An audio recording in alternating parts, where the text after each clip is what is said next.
Hi everyone, welcome to a new episode of Crypto Tips. My name is Heidi and today we're going to go over all things Polygon, why I have Polygon, also known as Matic, in my crypto portfolio. So let's get into it.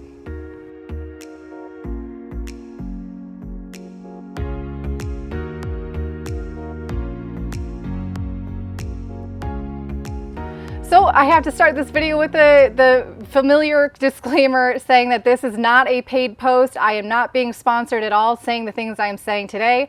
What I'm talking about today is not a shill fest because the video that I'm coming out tomorrow is the second half, right? So today I'm talking about why I have invested in Matic, and tomorrow I will be going over why Matic is not the top position in my cryptocurrency portfolio. I'll go over the things that I'm concerned about and possible red flags. So if you're interested, go ahead and watch this video and the one coming out tomorrow. If you guys are new, I suggest you hit that subscribe button with a bell notification so you can get notified when that video comes out.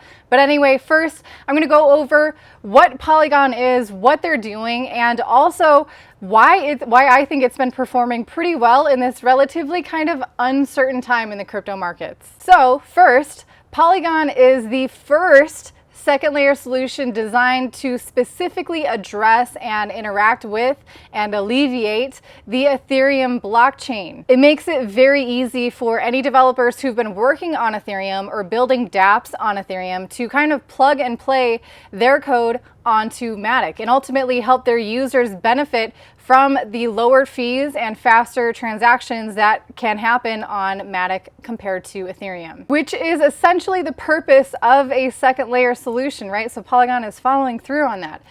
Second layer solution is designed to help alleviate the stresses of scalability issues of these bigger blockchains like Ethereum, these more heavily used blockchains, things like blockchain bloat. A lot of people are pouring in. There's some stresses happening with the Ethereum blockchain when you have this huge influx of users and maybe the structure isn't necessarily quite there to handle all of those new users, and those stresses are materializing in the form of higher transaction fees and slower transaction times. So why are second layer solutions necessary? Basically because it is, at the moment, it's a quicker fix than what we're seeing Ethereum go through, shifting from proof of work to proof of stake, Ethereum 2.0. Ethereum 2.0 has been in the works and, on the roadmap for Ethereum for a long time.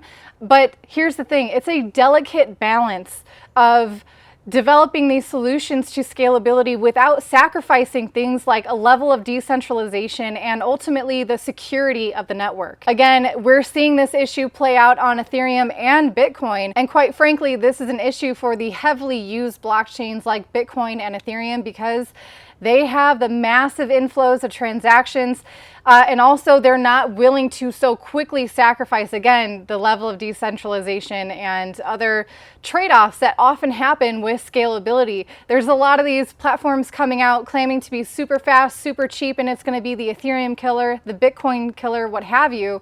What they're not telling you is often the trade-offs that they're sacrificing to obtain those faster, cheaper transactions. And that's something I encourage everyone who's watching this video to pay attention to. Also, furthermore, the reason why these changes are often slow coming to these big blockchains is because this level of scalability that is needed is often needed to be implemented at the foundational level of these blockchains.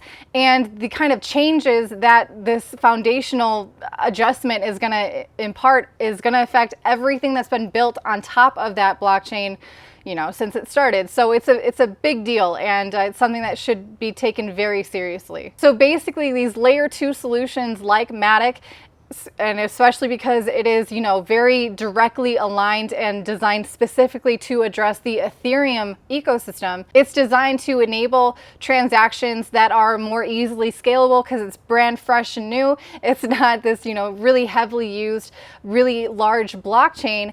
But so it provides that level of scalability in a sense with still, not sacrificing the level of decentralization and security that is afforded to them by being the second layer solution to Ethereum. So it's kind of tethered to Ethereum in that regard. Now there's a couple of platforms that are very similar to Polygon in this concept of, again, being kind of like second layer solutions.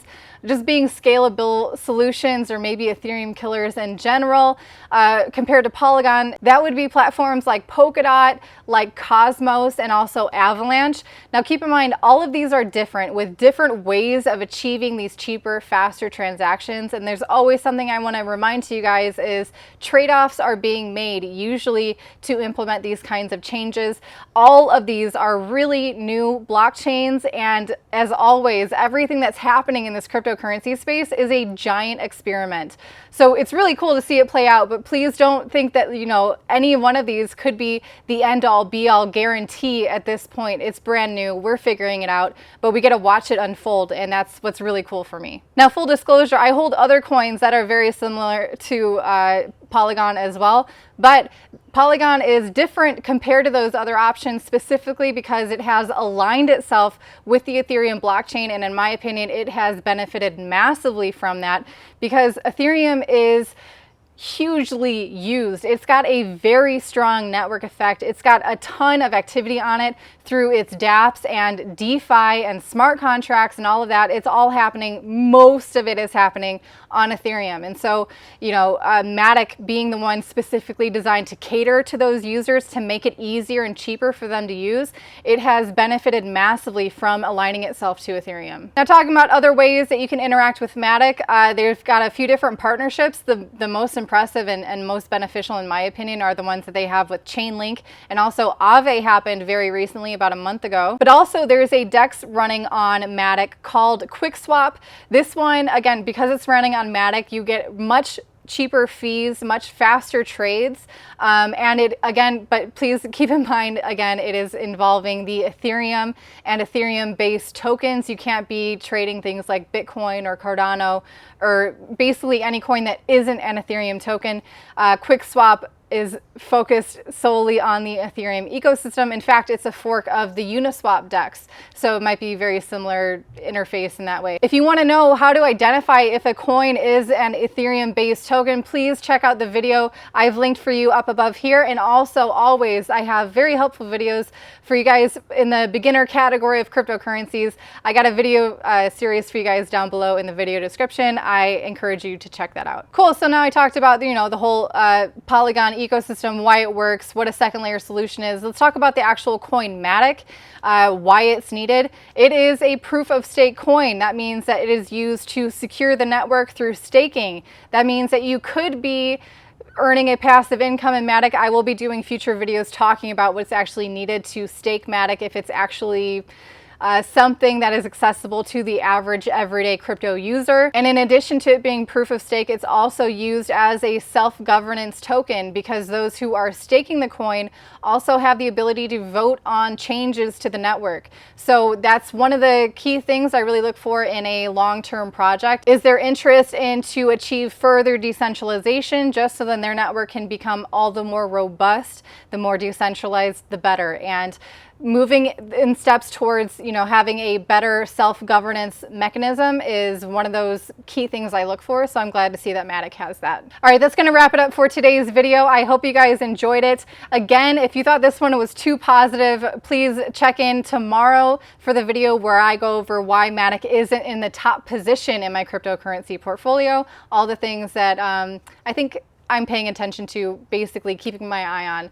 So if you guys enjoyed this, if you thought it was helpful, please hit the like button and hit subscribe as usual, and I'll be seeing you again soon, very soon. So until then, stay happy and healthy and disobedient. I'll see you.